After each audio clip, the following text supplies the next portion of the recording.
Sallallahu ala Muhammad. Sallallahu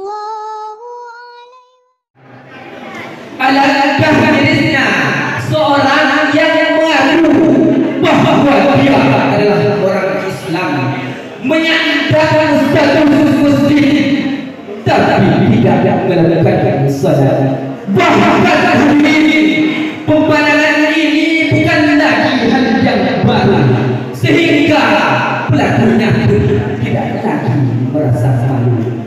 Oleh sebab itu, pada kesempatan yang mulia ini, izinkanlah kami untuk mengupas satu serahan yang bertema hakikat di balik mengerjakan salat.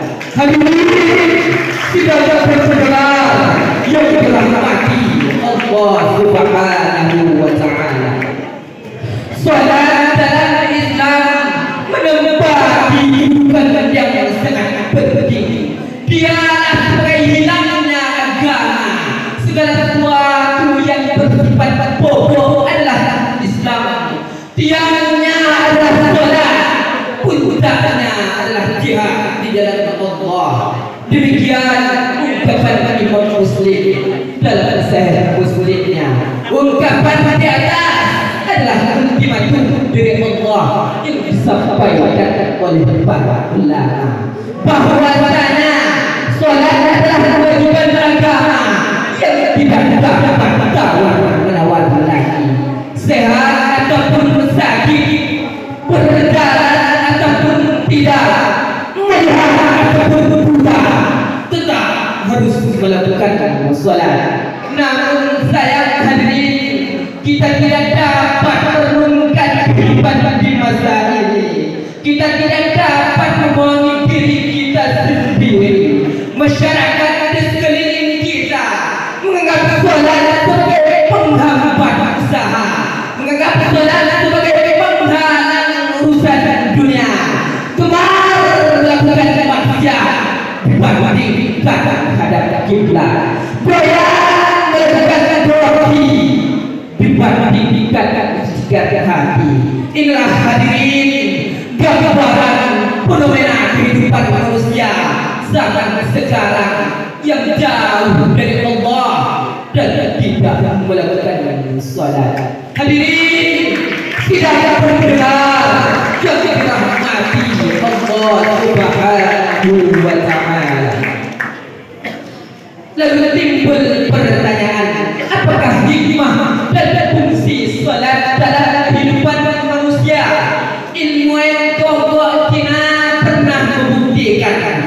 Penelitian ini diakui oleh Badan Kesehatan Dunia bahwasanya dengan melakukan salat di waktu subuh sebagai terapi paru-paru, dengan melakukan salat di waktu zuhur sebagai terapi jantung, dengan melakukan salat di waktu asar sebagai terapi jantung, dengan melakukan salat di waktu maghrib sebagai terapi ginjal, dengan melakukan salat di waktu isya sebagai terapi perikardium. Namun hadirin, hikmah terpenting dan fungsi yang paling pokok dalam melakukan salat adalah salat mampu mencegah diri dan perbuatan keji dan mungkar. Hal ini sesuai dengan firman Allah yang terindah dalam muzaik Al-Quran surah Al-Ankabut ayat 43. Bismillahirrahmanirrahim.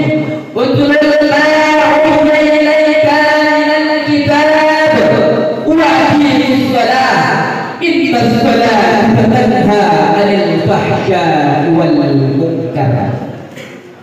Bacalah apa yang telah diwahyukan kepada Muhammad, Al-Kitab Al-Quran, dan dirikanlah salat. Sungguhnya salat dapat mencegah dan perbuatan keji dan mungkar. Hadirin sidang berdengar yang dirahmati Allah Subhanahu Subhanahu wa ta'ala.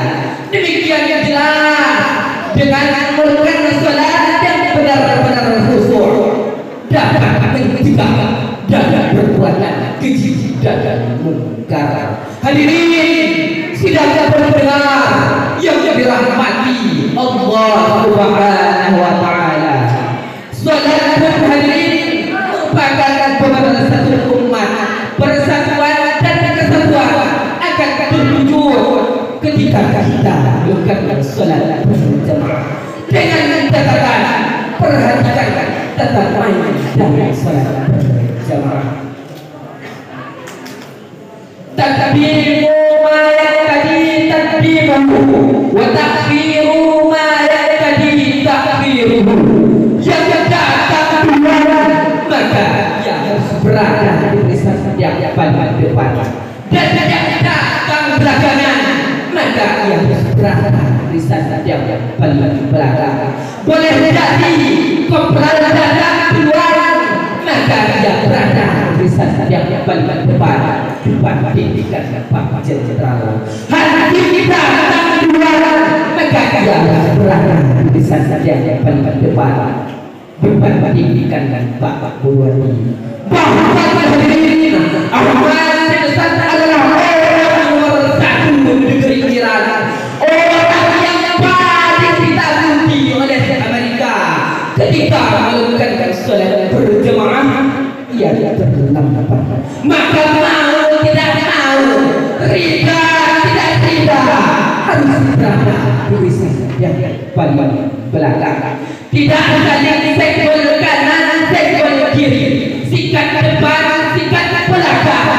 Merasa ia adalah presiden, maka ia harus berada di yang paling depan. Tidak hadirin, inilah aturan Allah dalam rangka melakukan salat berjamaah. Ingat hadirin, salat tidak mampu diatur oleh hamba, salat tidak bisa diatur oleh pejabat, bahkan konglomerat, apalagi orang melarang. Hadirin sidang pendengar yang dirahmati oleh Allah, akhirnya dapat menyimpulkan dari pidato kami di atas tadi yang bahwasanya salat ringan diucapkan tetapi berat untuk dilakukan, sehingga berapa banyak orang-orang Islam yang tidak melakukan salat, padahal perintah melakukan salat sudah ditegaskan oleh Allah sampai ini, dan demikiannya sangat besar azab yang akan diberikan. Namun melakukan salat akan menjadi ringan apabila dilakukan dalam keadaan khusyuk, sebagaimana firman Allah yang berbunyi Bismillahirrahmanirrahim wasta'inu bis-sabri was-salah innaha lakabiratun illa 'alal khashi'in.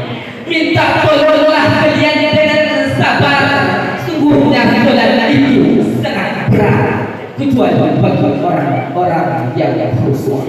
Yang kedua, di balik melakukan salat ada hikmah yang akan didapatkan, yaitu dengan melakukan salat yang benar-benar khusyuk dapat mencegah dan perbuatan keji dan mungkar. Begitu juga dengan melakukan salat akan terwujud persatuan umat, karena dengan melakukan salat akan terjadi perkumpulan umat. Hal ini dilihat dari salat berjamaah. Inilah yang dapat kami sampaikan. Wassalamualaikum warahmatullahi